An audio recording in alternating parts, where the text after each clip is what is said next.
এই নাও মূলো। এই যে রুটি দিয়ে দিয়েছি, পালং শাক হয়েছে, ডিম সেদ্ধ, মূলো, আর এই যে এখানে তো ভাত আগেই বেড়ে দিয়েছি, ঠান্ডা হবে করে, ঠিক আছে। আর এই যে এখানে আজকে আগের দিনও একই রান্না হয়েছিল, আলু দিয়ে মাছের ঝাল আর পালং শাক, আজকেও একই হয়েছে। আগের দিন না, কদিন আগে না। এই যে পেঁয়াজ কলি, আলু, টমেটো দিয়ে মাছের ঝাল হয়েছে। এটা একটু দিই।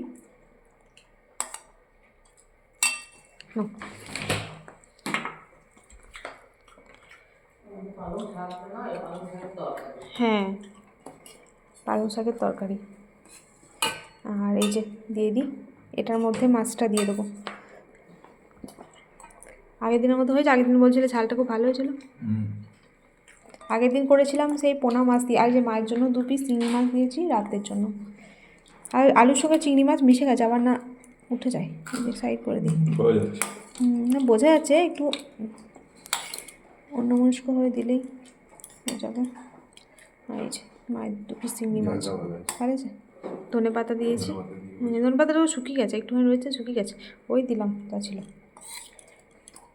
আচ্ছা আজকে হ্যাঁ হ্যাঁ গন্ধ আসছে, শুকিয়ে গেছে কিন্তু ভালো তো আছে, এমনি শুকিয়ে গেছে তো। আজকে আবার মা মাছের টক রান্না করবে।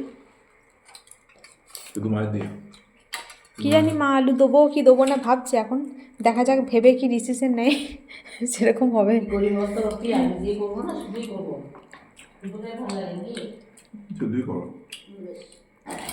তাহলে শুধুই ফাইনাল হয়ে গেল। এই যে একদম গরম আছে খাবারগুলো। আচ্ছা, 2-1টা কমেন্ট দেখে একটু হাসিও পাই। একজন কমেন্ট করেছে আগের দিন ফ্রাইড রাইস আলুর দম, সেদিনই বলেছিলাম গরম গরম ফ্রাইড রাইস। তো একজন কি কমেন্ট করেছেন যে ঠান্ডা ঠান্ডাও হয় তাহলে এরকম কিছু একটা। হ্যাঁ, খাবার রান্না করে 1-2 ঘন্টা, শীতকালের দিনে 1-2 ঘন্টা রেখে দিলেই তো ঠান্ডা হয়ে যাবে, তাহলেই হয়ে যাবে ঠান্ডা ঠান্ডা ফ্রাইড রাইস, তাই তো? যে কোনো খাবার। আর আমি তো আর গরম গরম আইসক্রিম তো আর বলিনি। চল খেয়ে নাও। আজকে এই বাটিতে দেওয়ার মতো আর কিছু নেই, মানে টক নেই। আর একটা ছোটো রুটি আছে, পারলে নিয়ে নিও। একটু আগে মায়ের আর আমার চা খাওয়া হলো রান্নার শেষে, চা খাওয়ার টাইম ছিল। এক একদিন টাইম থাকে, এক একদিন টাইম থাকে না। আজকে মিঠি স্কুল ছুটি, তো মা তেঁতুল এনে দেবো না, দাঁড়াও তেঁতুলটা নিয়ে এসে দেবো। এই যে বন্ধুরা, এখন মা মাছের টক রান্না করবে, তার জন্য কড়াইয়ের তেলের উপর দিয়ে দিয়েছে 5 ফোড়ন। আচ্ছা হ্যাঁ, মা সাদা তেল ভুল করে দিয়ে দিয়েছে, তারপর মনে পড়েছিল যে সর্ষের তেল দিলে ভালো হতো। তো যাই হোক, আপনারা চাইলে সর্ষের তেলে রান্নাটা করবেন। তো এই যে তেলের উপরে 5 ফোড়ন দিয়েছে, 5 ফোড়ন ভাজা হয়ে গেলে দিয়ে দিল তেঁতুল গোলার জল। তেঁতুল গোলার জলটা প্রথমে একবার দিয়েছে, তারপর আবারও তেঁতুলটাকে ভালো করে ধুয়ে 2বার জল দিয়ে দিয়েছে।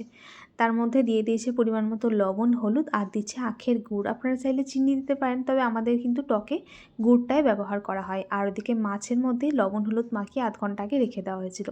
এখন এই টকের ঝোলটা ওই 5 মিনিট মতো ফুটিয়ে নেওয়া হয়েছে। এখন এই যে লবণ হলুদ মাখানো মাছগুলোকে এক এক করে দিয়ে দেওয়া হচ্ছে। আর মাছ দিয়ে কিন্তু খুব বেশিক্ষণ আর রান্না করলো না মা, ওই 5 থেকে 7 মিনিট মতো মাছটা দিয়ে ভালো করে ফুটিয়ে রান্না করে নিয়েছে। মাছ দেওয়ার পর এর থেকে আর বেশিক্ষণ রান্না করার দরকার নেই। তো মাছের টক আমাদের প্রায় হয়ে গেছে।